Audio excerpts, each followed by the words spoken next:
من جاء بالحسنة فله عشر أمثالها ومن جاء بالسيئة فلا يجزى إلا مثلها وهم لا يظلمون.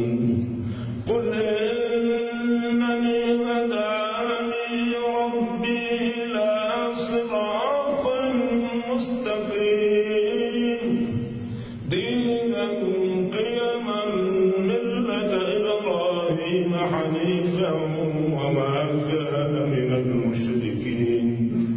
قل إن صلاتي ونسكي ومحياي ومماتي